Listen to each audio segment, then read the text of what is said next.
నయా సంచలనం. ప్రపంచ ఛాంపియన్షిప్లో 4వ స్థానంలో నిలిచి అబ్బురపరిచిన 25 ఏళ్ల సచిన్ యాదవ్ ఉత్తరప్రదేశ్లోని కేక్రా గ్రామానికి చెందిన రైతు కుటుంబంలో జన్మించాడు. 6 అడుగుల 5 అంగుళాల పొడవున్న సచిన్ చిన్నప్పుడు ఫాస్ట్ బౌలర్ కావాలనుకొని ఆ దిశగా అడుగులేశాడు. కానీ 19 ఏళ్ల వయసులో సందీప్ యాదవ్ అనే అథ్లెట్ మార్గదర్శకత్వంలో జావెలిన్ త్రోను కెరీర్గా ఎంచుకున్నాడు.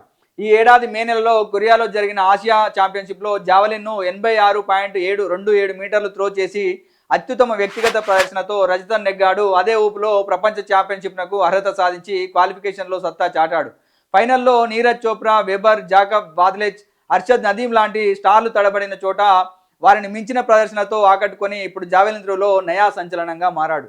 సో అతని వయసు చూసుకుంటే 25 సంవత్సరాలు. గతంలో ఇతని మీద మనం క్లియర్గా వీడియో కూడా చేయడం జరిగింది. సో ఫ్యూచర్లో ఒలింపిక్స్లో ఇప్పుడు మనకు ఒక ఏదైనా మెడల్ వచ్చే అవకాశం ఉందంటే అది సచిన్ యాదవ్ ద్వారానే మనం జావెలిన్ త్రోలో ఒక మెడల్ చూడొచ్చు. సో ఇప్పుడు ఇందులో చూసుకున్నా కూడా దాదాపు కాంస్య పథకం రేసు వరకు వెళ్ళి త్రుటిలో పోగొట్టుకోవడం జరిగింది. భవిష్యత్తులో కూడా ఇలాంటి క్రీడాకారులు మరెంతో మంది రావాలని కోరుకుందాం.